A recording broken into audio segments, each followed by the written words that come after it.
The first thing you need to understand is that everything your instincts tell you about fighting a bigger attacker is designed to get you hurt.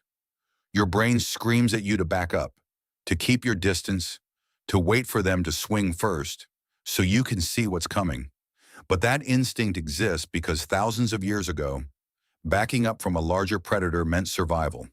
In a street fight, it means you lose, because the moment you give a bigger attacker space to extend their arms, you give them the one thing they need to win: leverage. What I'm about to show you is how a 140-pound person drops a 220-pound attacker using high school physics that nobody taught you in gym class. Not boxing technique, not martial arts belts.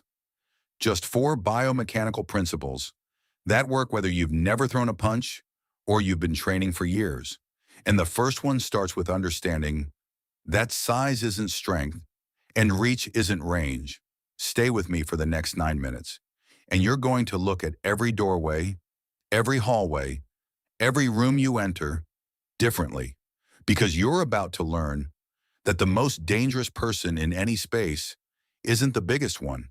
It's the one who understands how to use the space against someone bigger. Here's the physics that changes everything. When someone has 30 or 40 pounds on you, they actually have a mechanical disadvantage that most people never see. Their mass works against them the moment they have to change direction. Think about it like this. A semi-truck can crush a car, but a sports bike can outmaneuver it in an intersection, because the semi needs longer to stop, longer to turn, and longer to adjust if the bike changes direction suddenly.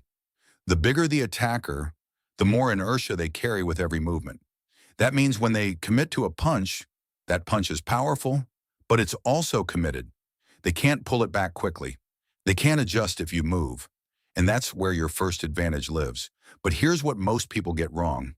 They see that mass and they think they need to be faster. Like in the movies, where the small guy dances around the big guy. That doesn't work in real life, because real fights happen in tight spaces, on concrete, with obstacles, and with your adrenaline making you slower, not faster. What actually works is something called controlled angling, moving just enough that their punch misses by inches, not feet, which keeps you close enough to attack back before they can reset. And the reset time for a bigger person is your window.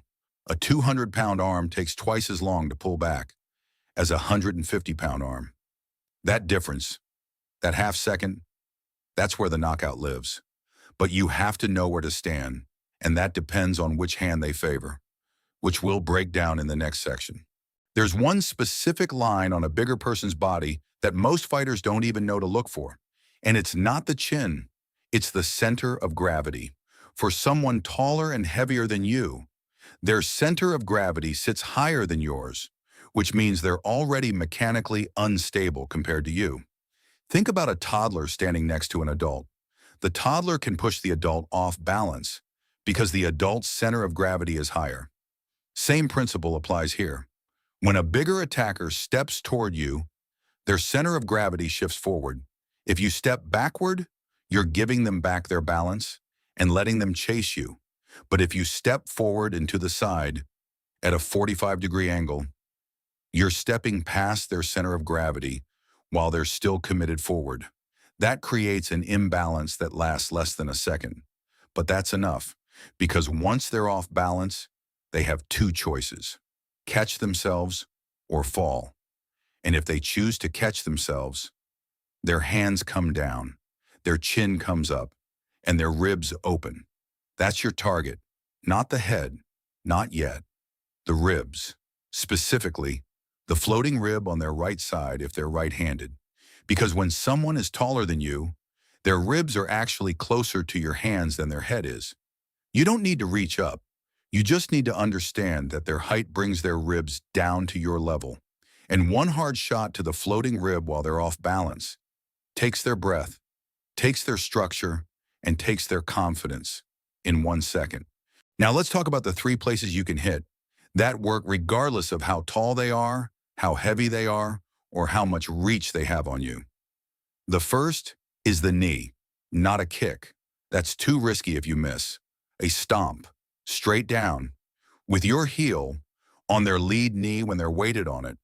The knee is a hinge joint that only moves one direction, and it doesn't care how much muscle surrounds it. One stomp at the right moment when they're stepping toward you, and that leg becomes useless. The second target is the liver. It's on the right side, under the ribs, and it's a nerve cluster that doesn't have muscular protection like the rest of the body. Even a medium strength shot there creates a full body reaction. They can't breathe, they can't stand straight, and they can't fight. The third target is the jawline, but not from the side where most people try to hit, from underneath, with an upward angle, because that's the direction the jaw is weakest. The jaw is a hinge, and hinges fail when force comes from the opposite direction they're designed to move. An uppercut from below requires less power than a hook from the side, and it works against bigger people because you're using their height against them. Their head is already in the perfect position for an upward shot. These three targets work together. You take the knee to stop their advance. You take the liver when they can't protect it. And you take the jaw when they can't see it coming because they're focused on breathing. The worst case scenario in a street fight with a bigger attacker is when they get their hands on you, because that's where their weight advantage becomes overwhelming. If they grab you and pull you into a clinch, chest to chest, head on your shoulder, most people panic because they feel that strength difference immediately.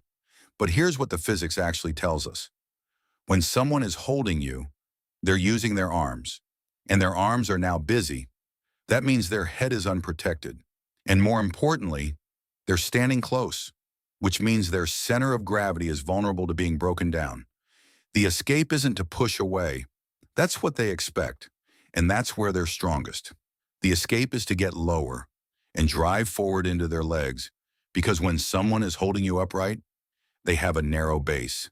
If you suddenly drop your level and drive into their thighs or hips, you break their structure, and they have to let go to catch themselves. It's called a level change takedown. But you don't need to take them down. You just need them to let go long enough for you to create separation. And once you have separation, you return to the angles we talked about in section 2. The key is understanding that being grabbed isn't the end. It's actually an opportunity. Because while they're holding you, they can't hit you. And you know exactly where they are. Everything we've covered so far, the angles, the center of gravity, the targets, the escape, they only work if you make one specific mental switch before the first punch is thrown. Most people in a self-defense situation feel like victims because they're reacting to someone else's aggression. They're waiting to see what the attacker does and then trying to respond. That delay, that reaction time, is what gets people hurt.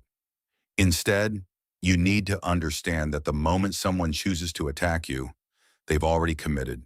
They've already decided what they're going to do, and that decision is now information you can use against them. You don't need to be faster than them. You need to be earlier than them. If you decide in advance that the moment they step into range, you're going to move at a 45-degree angle and attack the body, then you're not reacting anymore. You're executing, and execution is always faster than reaction.